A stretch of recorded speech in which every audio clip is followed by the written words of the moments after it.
At the end of your feelings is nothing, but at the end of every principle is a promise.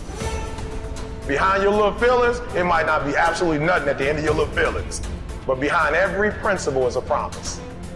And some of you in your life, the reason why you're not at your goal right now, because you just all about your feelings. You all on your feelings. You don't feel like waking up. So who does? Every day you say no to your dreams, you might be pushing your dreams back a whole 6 months, a whole year. That one single day, that one day you didn't get up could have pushed your stuff back I don't know how long. It's really hard to be led by your butt. But I'm not qualified, but I'm not good enough, but I'm not smart enough, but I didn't go to the right school, but I don't have enough money, but.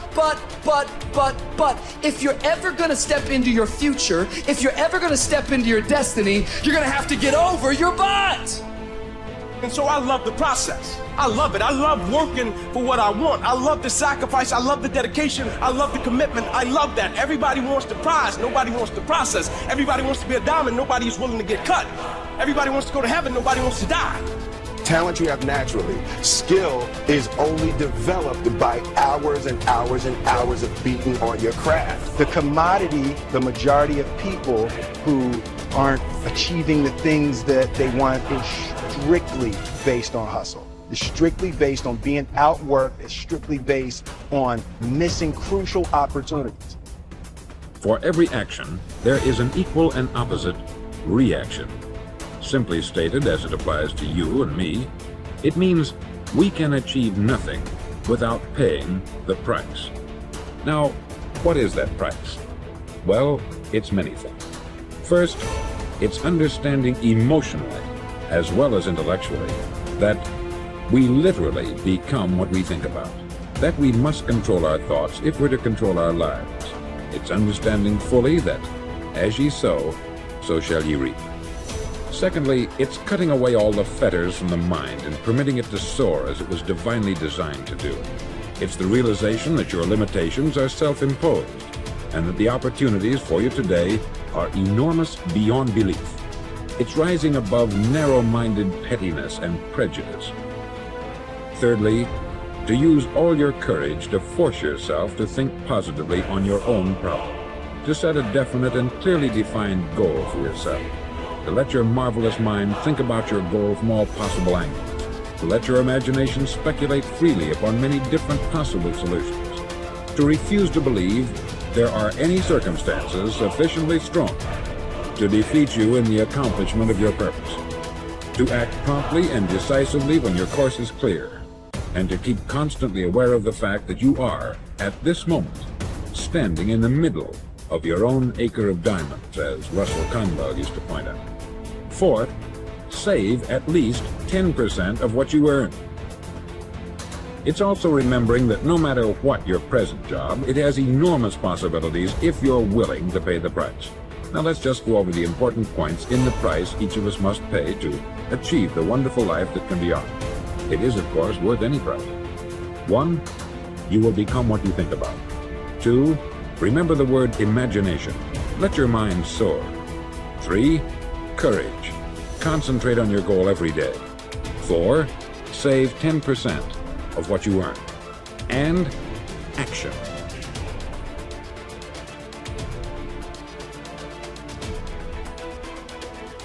So if I was saying, well, you're going to try to make yourself more industrious. Okay, number one, specify your damn goals, because how are you going to hit something if you don't know what it is? That isn't going to happen. And often people won't specify their goals too because they don't like to specify conditions for failure. So if you keep yourself all vague and foggy, which is real easy because that's just a matter of not doing as well, then you don't know when you fail. And people might say, well, I really don't want to know when I fail because that's painful. So I'll keep myself blind about when I fail. That's fine, except you'll fail all the time then. You just won't know it until you've failed so badly that you're done. And that can easily happen by the time you're 40.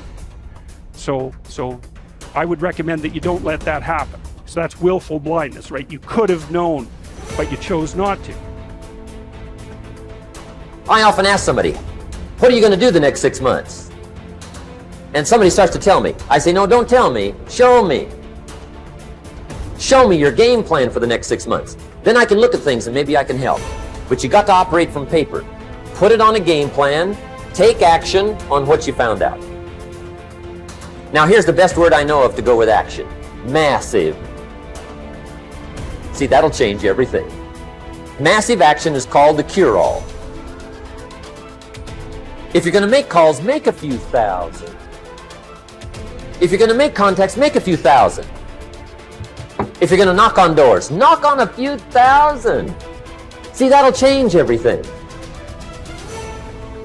Okay, so once you get your goal structure set up, you think, okay, if I could have this life, looks like that might be worth living, despite the fact that it's going to be, you know, anxiety provoking and threatening, and there's going to be some suffering and loss involved in all of that.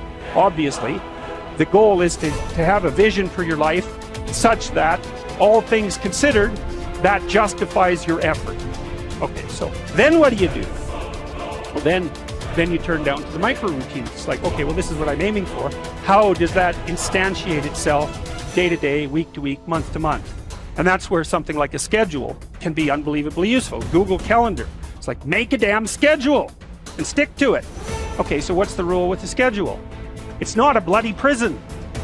That's the first thing that people do wrong. They say, well, I don't like to follow a schedule. It's like, well, what kind of schedule are you setting up? Well, I have to do this, then I have to do this, then I have to do this, you know, and then I just go play video games, because who wants to do all these things that I have to do? It's like, wrong. Set the damn schedule up so that you have the day you want.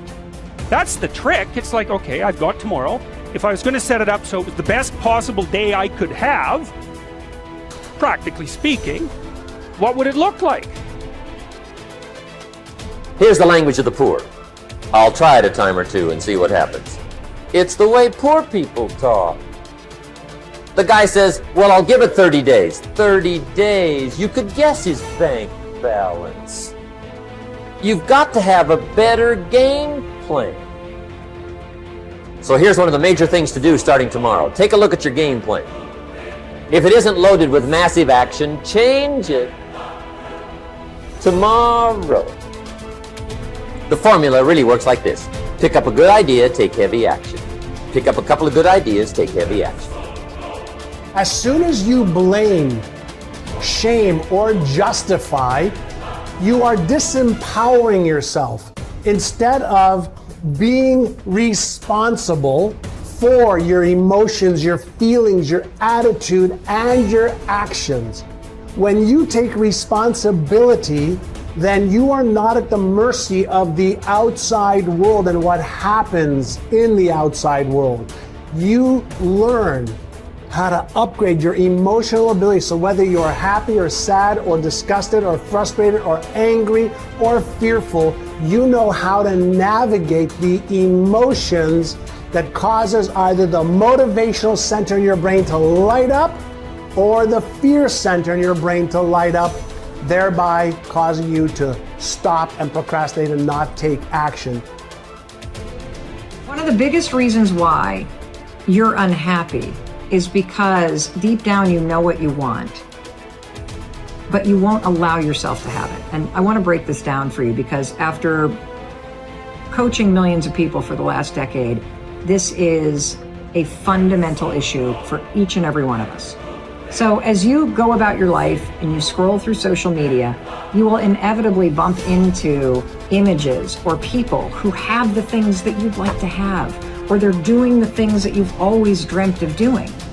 And instead of using that moment to inspire you to take action, to either learn about the thing you want to be doing, to do the work to get the things that you want, you're capable of doing those things. But instead of taking action, you make a fatal mistake. We all do this, by the way. You stop and you consider the thing that you want or the thing that you want to do, and then you tell yourself, it'll never happen for me.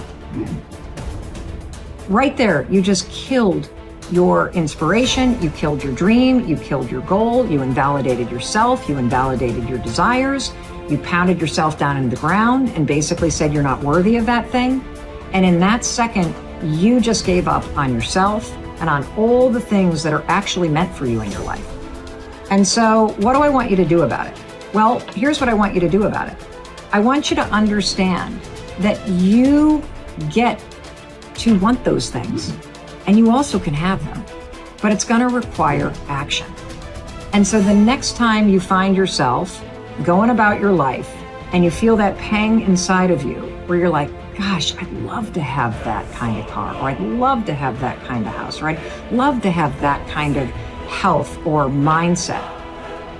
Note it, and then remind yourself of a simple truth. I can have that mindset. I can have that car. I can have that lifestyle. I just have to be willing to put in the work. It's that simple. Stop telling yourself it'll never happen for you. Because the reason why it's not happening is because you keep telling yourself it won't. The second you tell yourself it absolutely can happen for me, I just got to do the work, you will flip into a mode of taking action, and that's when you'll get it done.